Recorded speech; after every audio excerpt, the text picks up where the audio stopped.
Hello everyone. Last class में हम लोग डिस्कस कर रहे थे ग्लोबलाइजेशन के आउटकम के तौर पर आउटसोर्सिंग की जो प्रक्रिया इंडियन इकोनॉमी में फॉलो करी गई उसके बारे में। आउटसोर्सिंग क्या थी, आउटसोर्सिंग करने से क्या फ़ायदे हैं, आउटसोर्सिंग के अंदर हम कौन कौन से सर्विसेज को आउटसोर्स कर सकते हैं, इस तरह की तमाम बातों के साथ हमने आउटसोर्सिंग का जो टॉपिक था वो फिनिश किया है हमारे लास्ट क्लास में। आज के क्लास को हम शुरू करेंगे WTO के डिस्कशंस के साथ। आप सबको पता है WTO क्या है।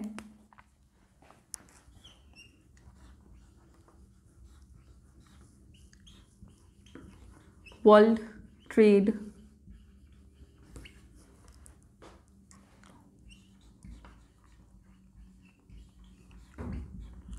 ऑर्गेनाइजेशन, जिसे हम शॉर्ट में WTO के नाम से जानते हैं। हमें जानना है कि WTO क्या है, इसकी स्थापना कब हुई, क्यों हुई, इसका क्या काम है, मतलब इनके फंक्शंस के बारे में है। तो बहुत कुछ बड़ा टॉपिक नहीं है, चलिए शुरू करें और फटाफट से इसके बारे में हम बात करते हुए WTO को फिनिश करते हैं। तो WTO के बारे में जो सबसे पहली बात है वो ये है कि WTO की जो स्थापना हुई थी, इट इज established in 1995। 1995 में WTO को स्टैब्लिश किया गया था। वर्ल्ड ट्रेड ऑर्गेनाइजेशन की स्थापना 1995 में एज द सक्सेसर ऑर्गेनाइजेशन के रूप में की गई थी। ठीक है, सक्सेसर ऑर्गेनाइजेशन कहने का क्या मतलब है, तो WTO से पहले देश के बीच में व्यापार से संबंधित जितने भी समझौते हैं वो करने के लिए एक ऑर्गेनाइजेशन काम करती थी जिसका नाम था GATT।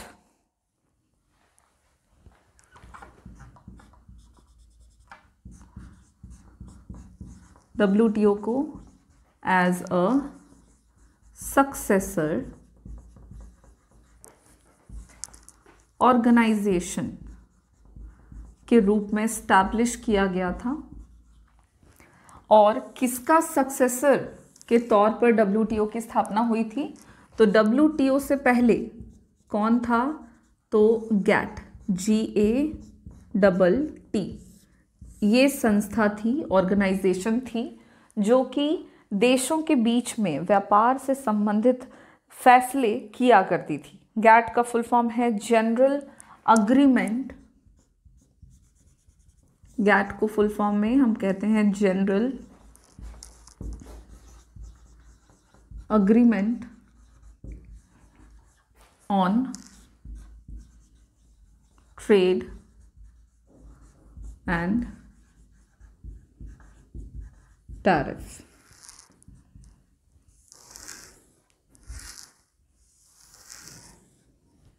ठीक है, अब GATT का काम क्या था, तो GATT जो है इसको स्टैब्लिश किया गया था। GATT की स्थापना हुई थी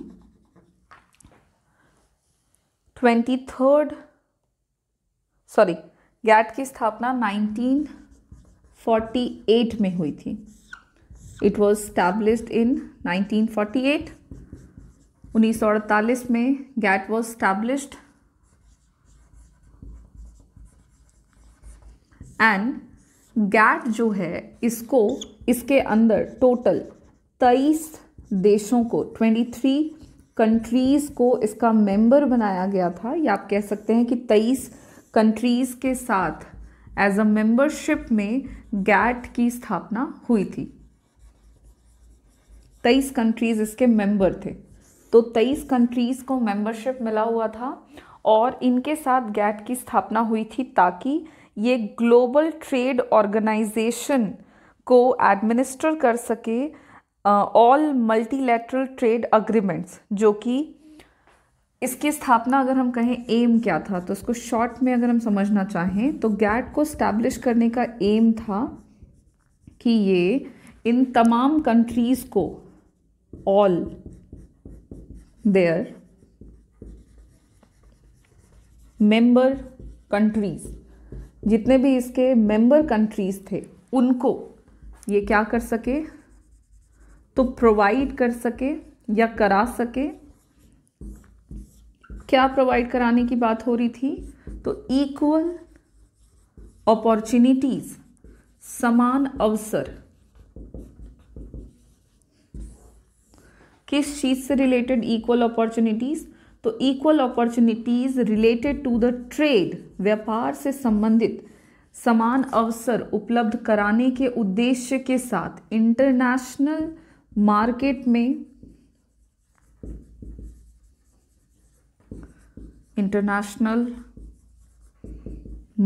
में जितने भी इसके मेंबर कंट्रीज थे उनको व्यापार से संबंधित समान अवसर उपलब्ध कराने के उद्देश्य के साथ गैट की स्थापना 1948 में 23 देशों के मेंबरशिप के साथ की गई थी।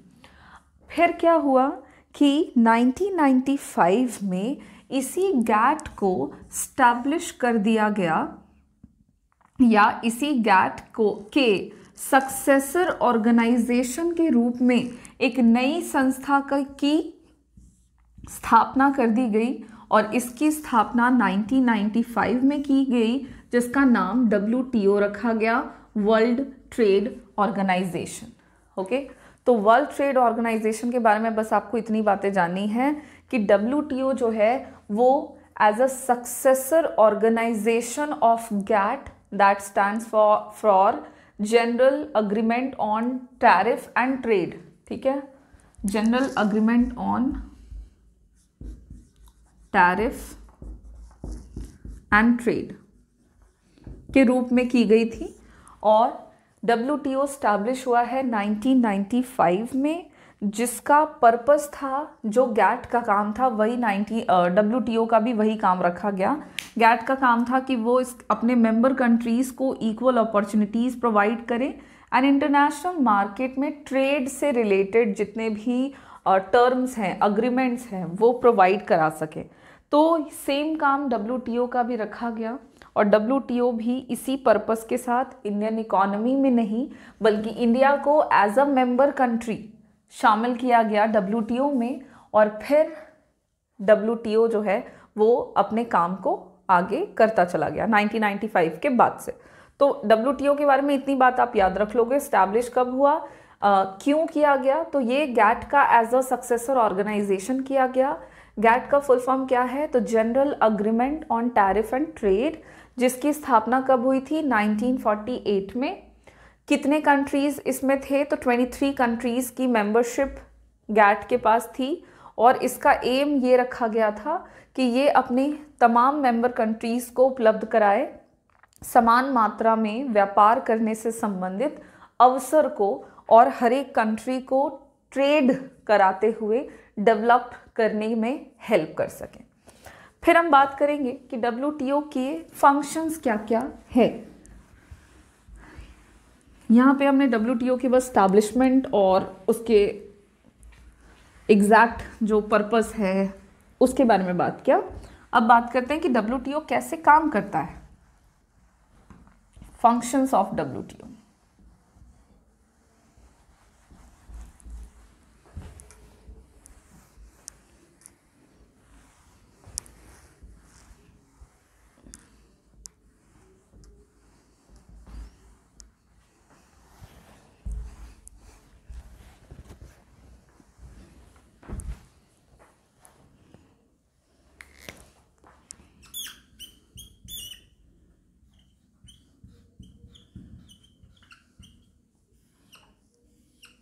फंक्शंस परफॉर्म्ड बाय WTO या फंक्शंस ऑफ WTO, आप कुछ भी लिख सकते हो।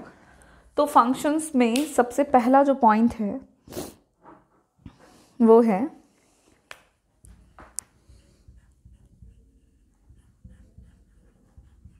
WTO agreements cover trade of goods and services to facilitate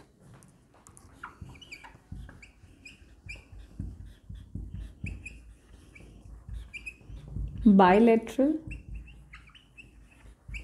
or multilateral trade.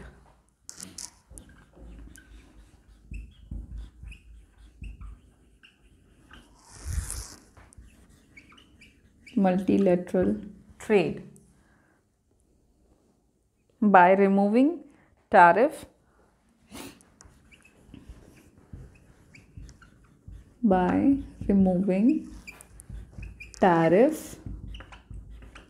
and non-tariff barriers. Okay सबसे पहला फंक्शन जो है WTO का वो यही है कि WTO आपको हेल्प करता है अग्रीमेंट्स बनाने में। WTO अग्रीमेंट्स बनाता है। किस तरह का अग्रीमेंट्स? तो वो अग्रीमेंट जो कवर करता है trade off goods and services.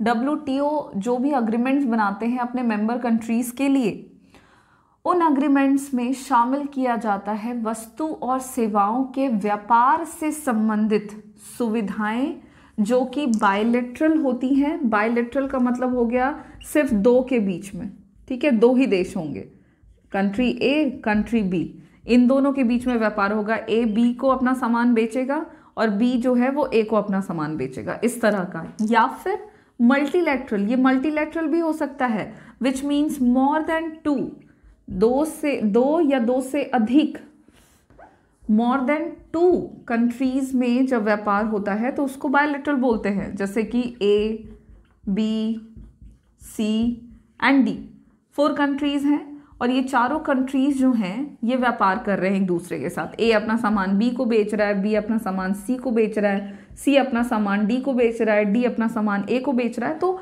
यहाँ पे ट्रेड जो हो रहा है वो मोर देन 2 कंट्रीज के बीच में हो रहा है। This is called multilateral. तो जो WTO है वो अग्रीमेंट्स बनाने में हेल्प करता है जिसमें शामिल किया जाता है गुड्स एंड सर्विसेज से रिलेटेड ट्रेड, जो कि बायलैटरल हो सकता है, मल्टीलैटरल हो सकता है। और यहाँ पे जो भी व्यापार होगा, बायलैटरल होगा या मल्टीलैटरल होगा, वो किस तरह से किया जाएगा? तो उसमें जो भी टैरिफ होगा या फिर नॉन टैरिफ बैरियर जो कि कंट्रीज लगाते हैं अपने देश में ट्रेड को रिस्ट्रिक्ट करने के लिए, जो कि टैरिफ रिलेटेड बैरियर हो सकता है या नॉन टैरिफ बैरियर हो सकता है, जो कि टैरिफ के अलावा भी कुछ प्रतिबंध लगाए जाते हैं, उन सबको हटाते हुए, रिमूव करते हुए बायलैटरल या फिर मल्टीलैटरल व्यापार से संबंधित सुविधाओं को शामिल किया जाता है WTO के द्वारा बनाए गए अग्रीमेंट्स में। और इस तरह से WTO अपने मेंबर कंट्रीज को हेल्प करता है व्यापार करने में और व्यापार करते हुए अपने देश को डेवलप बनाने में। This is the first function of WTO। अब बात करेंगे हम अपने सेकेंड पॉइंट की। अगला क्या फंक्शन है WTO और क्या काम करता है? एक तो ये अग्रीमेंट बनाता है जिसमें ये कंट्रीज को, मेंबर कंट्रीज को सुविधाएं उपलब्ध कराता है व्यापार से संबंधित। अगला पॉइंट है कि WTO aims at enlarging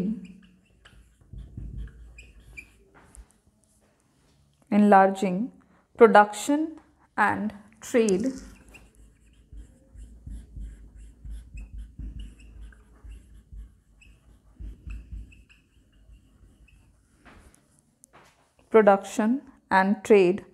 of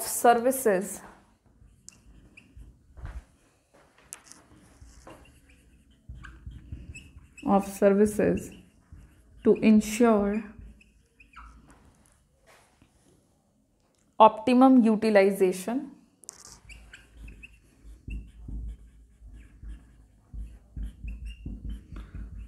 optimum utilisation of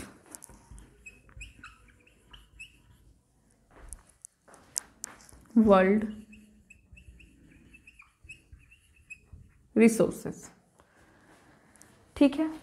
so WTO का नेक्स्ट फंक्शन क्या है? तो WTO आपको ये भी उद्देश्य रखता है, WTO aims at enlarging. WTO जो है वो प्रोडक्शन एंड ट्रेड, उत्पादन और व्यापार, इसको बढ़ावा देते हुए उत्पादन और व्यापार से संबंधित सुविधाएं जो हैं वो बढ़ाते हुए ये इंश्योर कराता है कि हम वर्ल्ड रिसोर्सेज जो हैं, ठीक है, मतलब संसाधनों के उच्चतम उपयोग को, ऑप्टिमम यूटिलाइजेशन को, जिसको हम कह सकते हैं हिंदी में कुशलतम उपयोग को करते हुए गुड्स एंड सर्विसेज के प्रोडक्शन एंड उनके व्यापार को बढ़ावा देने का उद्देश्य रखता है।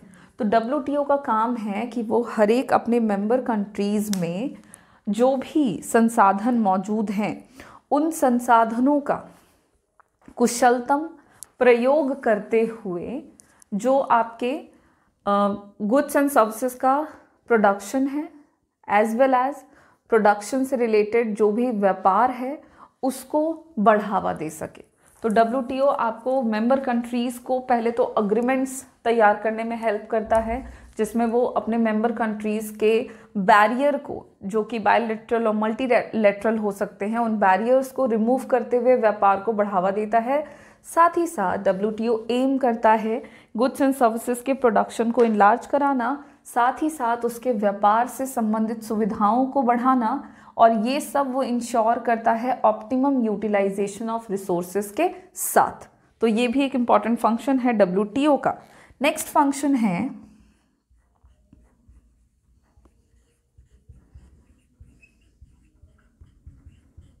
it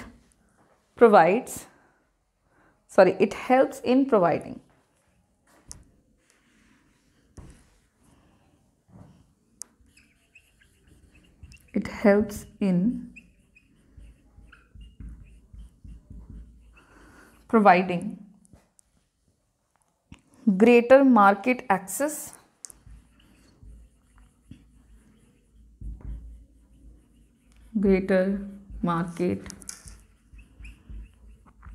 access to all member countries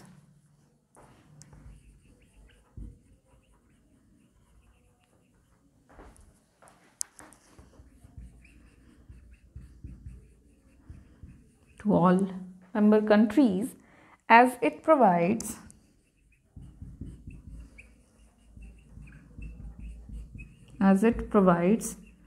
equal opportunities to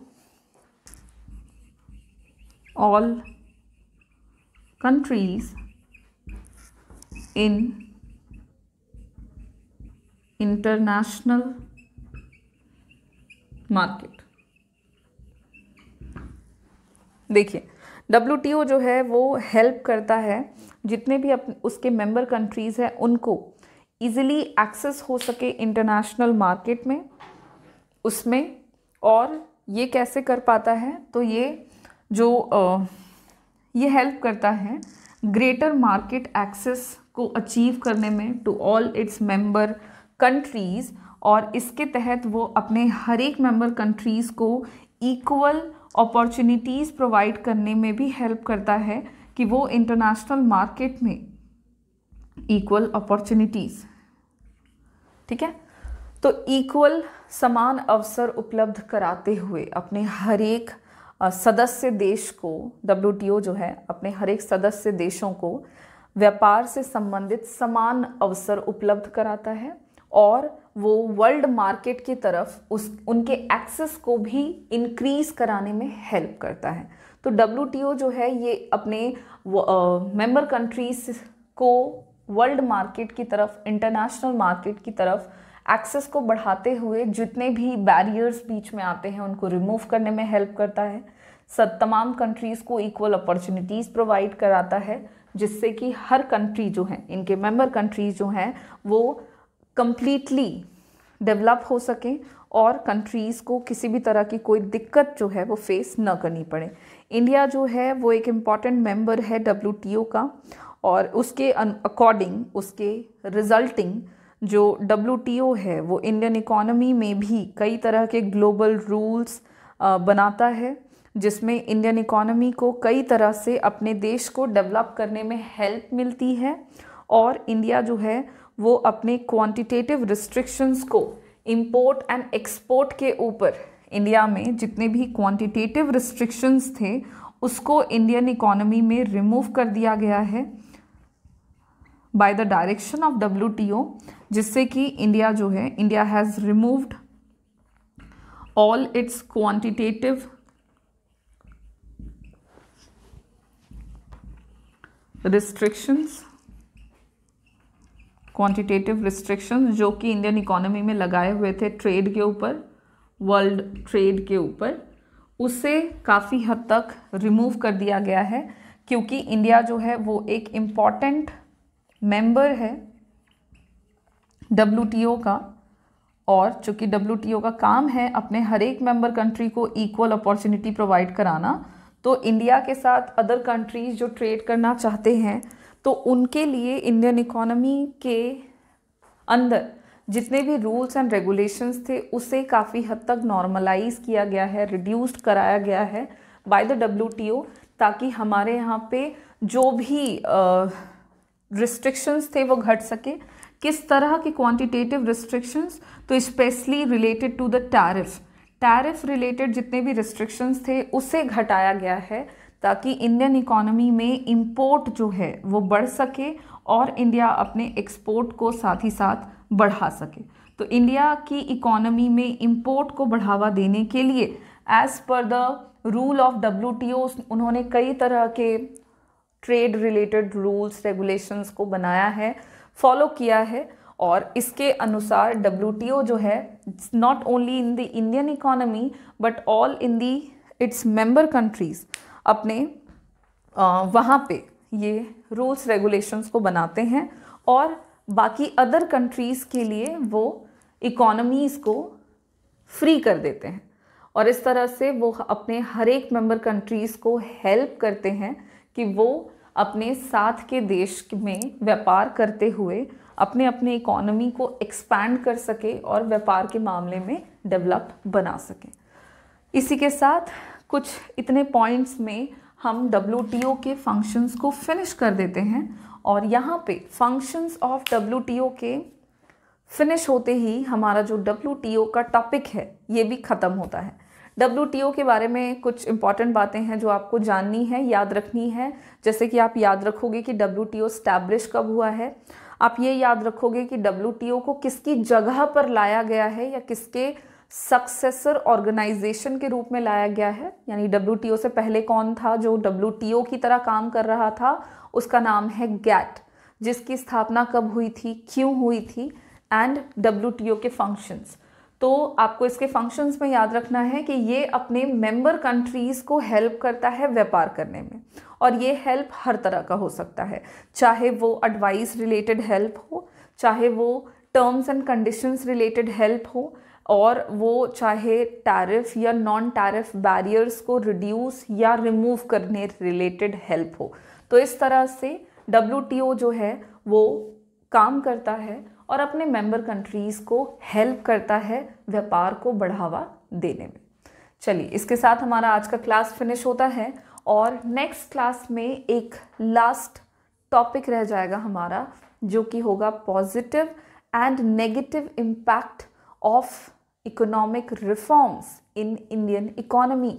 एक लास्ट क्लास बचता है जिसमें हम बात करेंगे कि ये जो रिफॉर्म किया गया है 1991 में, सुधार की प्रक्रिया जो अपनाई गई, उससे ओवरऑल इंडियन इकोनॉमी को क्या क्या फ़ायदा पहुंचा और क्या क्या नुकसान हुआ है, उसे हम हमारे नेक्स्ट क्लास में डिस्कस करेंगे। Thank you.